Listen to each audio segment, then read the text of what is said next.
Hello नमस्कार विद्यार्थी मित्रों, जय हिंद जय भारत। हूँ रघुभाई सर फरी एक वखत आपनु स्वागत करूँ छूँ। सामाजिक विज्ञान धोरण 9 पाठનું નામ છે વન્યજીવન, ભાગ નંબર 6। આજે આપણે આ વિડીયોની અંદર ભણવાનું છે વન્યજીવો પરના જોખમો। જે વન્યજીવો છે એને આપણે કેવી રીતે જોખમ આપીએ છીએ અથવા તો એને ઉપર જોખમ છે તો શાના કારણે છે એની આખી વિગતે વાત આની અંદર કરવાનું છે।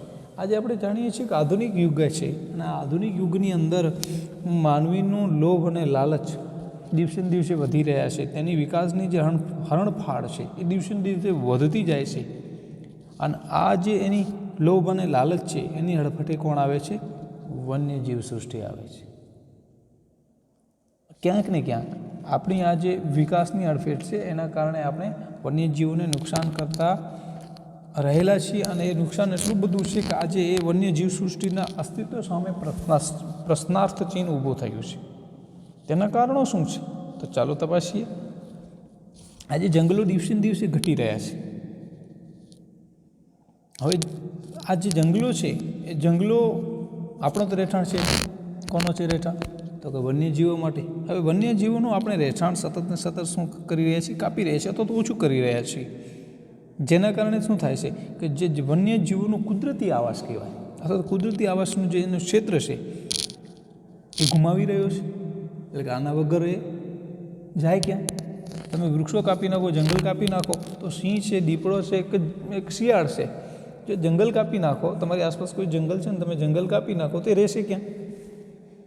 બરાબર। એટલે એનો જે કુદરતી આવાસ છે, કુદરત દ્વારા બનાવેલું એનું મકાન જે છે, જંગલ છે, એ આપણે કાપી નાખીએ છીએ। એનાથી એનું શું થાય છે? એ નિરાશ્રિત બને છે। હવે આ નિરાશ્રિત બનવાના કારણે તકલીફ શું થાય તો કે એની જે ખાલ છે, માંસ, દાંત, વાળ અને હાડકાં મેળવવા થતો શિકાર એક મોટી સમસ્યા છે। એનું કારણ શું? આજે જંગલો કપાય છે, શેના માટે કપાય છે? તો કે જે વન્યજીવો છે એના શરીરના જે આ ભાગો છે, એની ખાલ છે, એનું માંસ છે, એનો દાંત, વાળ, હાડકાં, બરાબર, એ ક્યાં ને ક્યાં માનવીય જીવનની અંદર ભૌતિક સુવિધા વધારવા માટે અથવા તો પૈસા માટે અથવા તો સુશોભન માટે, ઘણા લોકો સુશોભન માટે પણ એની કારુણો એક હત્યા કરી નાખતા હોય છે, એની નુકસાન પહોંચાડતા હોય છે। તો આ બધા પોતાના મોજ શોખ માટે, પોતાની સવલતો માટે, પોતાની સુવિધાઓ માટે એ માનવ, આજનો માનવ, આધુનિક માનવ શું કરી રહ્યો છે? એ જીવોનો શિકાર કરી રહ્યો છે અને આ શિકાર થવાના કારણે આ વન્યજીવોની જે વસ્તી છે એના ઉપર એની અસર પડી છે। અને શેના કારણે? કારણ કે એની વસાહતો જે છે, એનો જે કુદરતી આવાસ છે ત્યાં શિકાર થાય છે, ત્યાં એના જંગલનો નાશ થાય છે। એના કારણે એના જીવનમાં આપણે જોખમ, બહુ મોટું જોખમ ઊભું કરી દીધું છે। જંગલોમાં પાલતુ પશુઓના ચારણથી અથવા તો ચરાણથી તૃણાહારી વન્યજીવોને ખોરાકની અછત થાય છે। આ એ મુદ્દો સમજવા જેવો છે। આજે આપણે પશુપાલન છે, દૂધ ખબર છે બહુ મોંઘું થઈ ગયું છે। પોતાના ગાયો, ભેંસો, ઘેટા, બકરાને ખવડાવવું જોઈએ એને કોઈ શંકાનું સ્થાન નથી, પરંતુ પોતાના પશુઓના ચરાણનું ઘણા લોકો બહુ મોટી પાયે મોટી વ્યવસ્થા ઊભી કરે જેથી કરી એના પશુઓ ક્યારેય ભૂખાય ના મરે। પણ સામે સામે જે જંગલની અંદર જે તૃણાહારી જીવો છે, વન્યજીવો છે, એમના માટે જે ઘાસ છે અથવા તો બીજું કંઈ એનું જે વન્ય ખોરાક છે એ એને પૂરતી માત્રામાં નથી મળતો, બરાબર। તો શું થાય છે? એની અછત ઊભી થાય છે અને તેનાથી શું પડે છે? એના જીવન ઉપર માઠી અસર પડે છે। એને પૂરતો ખોરાક નથી મળતો। પૂરતો ખોરાક ના મળવાના કારણે આપણે દરરોજ ખાવાનું ના મળે તો સિમ્પલ છે, આપણે દુબળા પડતા જઈએ અને પછી જે દુબળા લોકો હોય એ મરી જાય। એમ સેમ આ લોકોનું જીવન એવું છે કે આ લોકોને જે પૌષ્ટિક, આપણે જેમ આહારની જરૂર પડે છે તેમ આ લોકોનું જે પૌષ્ટિક આહાર છે, જે ઘાસ છે અથવા તો જે એની જે જગ્યા છે એના ઉપર એને પૂરતા પ્રમાણનો જે મળવું જોઈએ ચરાણ, એ જો નથી મળતું તો જે તૃણાહારી વન્યજીવો છે એને ખોરાકની અછત ઊભી થાય છે અને આ ખોરાકની અછતના કારણે તેની સંખ્યા પર માઠી અસર એ રીતે પડે છે કે ખોરાકના કારણે જે નબળા પશુઓ છે મૃત્યુ પામે છે અથવા તો ખોરાક માટે એ પશુઓની વચ્ચે સ્પર્ધા થાય છે અને નબળા પશુઓ ટકી શકતા નથી અને તેનું ધીમે ધીમે સંખ્યામાં ઘટાડો થતો જાય છે. જંગલ ક્ષેત્રોમાં તૃણાહારોની સંખ્યા ઘટે એની અસર કોના ઉપર પડે? જે માંસભક્ષી વન્યજીવો છે એના ઉપર પડે છે. જે માંસભક્ષી જીવો છે, જે તૃણાહારી પક્ષીઓનું મારણ કરી અને પોતાનું જીવન નિર્વાહ ચલાવતા હોય છે, કારણ કે એનો સ્વભાવ છે. બરાબર, પ્રકૃતિની આ બધી એકબીજા સાથે જોડાયેલી કડીઓ છે. એટલે તૃણાહારોની સંખ્યા ઘટે એટલે માંસભક્ષી જે વન્યજીવો છે એના ખોરાકમાં પણ તંગી સર્જાય. એટલે એ માંસભક્ષીઓને જો પૂરતો સ્વીકાર ના મળે તો એ ખોરાકની શોધમાં ક્યાં આવી ચડે છે?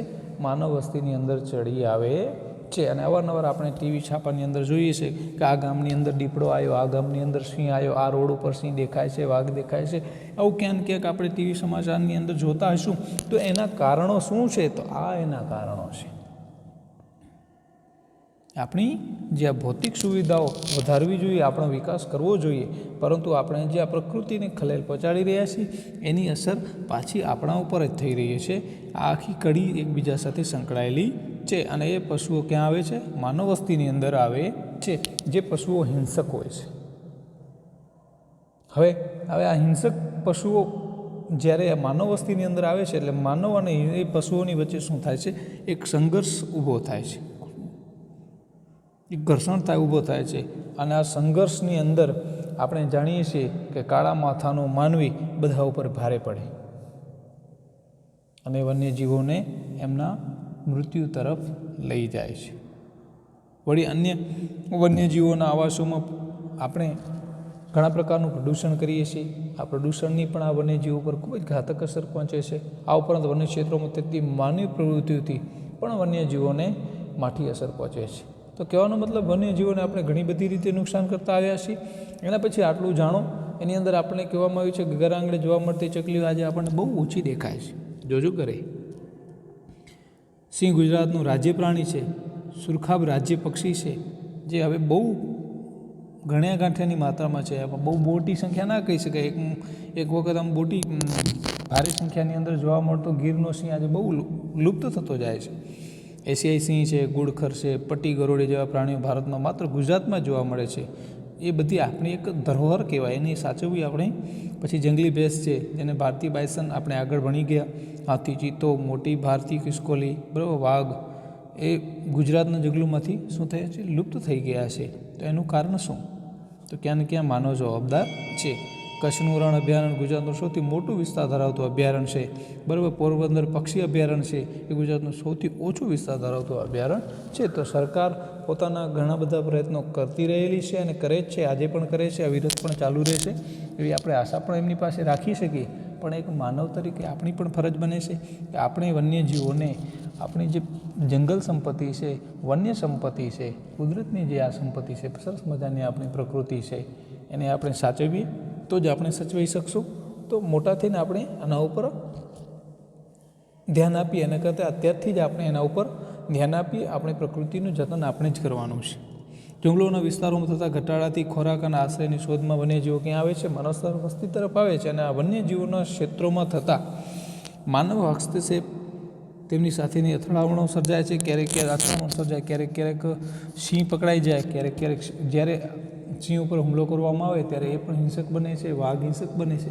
અને એનું પરિણામ શું આવે છે? તો એનું પરિણામ એ આવે છે કે ક્યારેક એ સિંહ, વાઘ, દીપડા, ચિત્તા દ્વારા હુમલામાં ઘણી વખત ઘણા લોકોને પોતાનો જીવ ગુમાવવાનો વારો પણ આવે છે. એવી ઘટનાઓ પણ આપણે જોવા મળે છે. વન્યજીવો માનવ રોષનો ભોગ બની જીવ પોતાનું ગુમાવે છે, સ્વાભાવિક છે, મોટે ભાગે એવું જ થાય છે. પણ ક્યારેક એનો ભોગ માનવ પણ બને છે. દક્ષિણ અને દક્ષિણ પૂર્વ ભારતના જંગલોમાંથી ખોરાકની શોધમાં હાથીઓનું ઝુંડ ઘણા બધા કૃષિ વિસ્તારો, જે ખેતરો છે, વાડીઓ છે, એની અંદર આવે છે અને ખૂબ જ ઉત્પાત મચાવે છે. કારણ કે આપણે એમનું જે કુદરતી આવાસ છે છીનવી લીધું છે. એને ખાવા તો જોઈશે, એને ખાવા માટે જ્યારે ભૂખ લાગે, કોઈ પણ વ્યક્તિ છે, પશુ છે, એને જ્યારે ભૂખ લાગે છે ત્યારે ખોરાક માટે, પોતાના ભોજન માટે ગમે તે કરી શકે છે. એટલે હાથીઓનું ઝુંડ ભારતનું જે દક્ષિણ અને દક્ષિણ પૂર્વના જે જંગલો છે એ ખોરાકની શોધમાં ત્યાંની આજુબાજુનો જે કૃષિ વિસ્તારો છે એની અંદર આવીને ખૂબ તોફાન મચાવે છે. એના પછી સૌરાષ્ટ્ર અને દક્ષિણ ગુજરાતના દીપડાઓના હુમલાઓ તમે જુઓ છો. ગુજરાતના ઉત્તર પૂર્વના વન વિસ્તારોની નજીક કે વનમાં રીંછ દ્વારા માનવોને ઈજા પહોંચાડવાની ઘટના પણ તમે ઘણી વખત સાંભળતા હશો, જોતા હશો. અને ઘણી વખત માનવીને મારી નાખવાની ઘટના પણ બને છે. આવી દુર્ઘટનાઓ ન થાય તે માટે અગમચેતી એ જ શ્રેષ્ઠ ઉપાય છે. પણ અગમચેતી છે શું? તો અગમચેતી એ છે કે વન્ય જીવોનું આપણે સંરક્ષણ કરવું જોઈએ, સંવર્ધન કરવું જોઈએ. એમને આપણે બને એટલું એમની જે જીવનશૈલી છે એ પ્રમાણે એ લોકો જંગલની અંદર પોતાનું જીવન મુક્તપણે ફ્રીડમ રીતે જીવી શકે, તો આપણે એ વન્યજીવો ક્યારે આપણે નુકસાન પહોંચાડશે નહીં. અને એ આપણી પ્રકૃતિની એક શોભા છે. તો આપણે પણ એવું જીવનની અંદર હંમેશા વિચારવાનું કે સિંહ છે, દીપડો છે, કૂતરો છે, બિલાડી છે, કાંઈ પણ પશુ પક્ષી જીવજંતુ જે છે એને આપણે મારા થકી કોઈ હાનિ પહોંચવી જોઈએ નહીં. એક ભારતના નાગરિક તરીકે, એક વિશ્વ માનવના એક શ્રેષ્ઠ નાગરિક તરીકે પણ એવી ભાવના હોવી જોઈએ. તો એના પછીનું જે વન્યજીવોનું સંરક્ષણ માટેના ઉપાયો શું છે એ આપણે ભણશું. ત્યાં સુધી આ પાઠ આગળ વધતો રહેશે. આ ટૉપિક આપણે ભણ્યા કે જંગલની અંદર અથવા તો વન્યજીવો પરના જોખમો શું છે, માનવ દ્વારા જોખમો શું છે, બરાબર. એના પછીનો જે આપણો ટૉપિક છે એ ટૉપિક આપણે એના આવતા વિડીયોમાં લઈશું. ત્યાં સુધી જય હિન્દ, જય ભારત.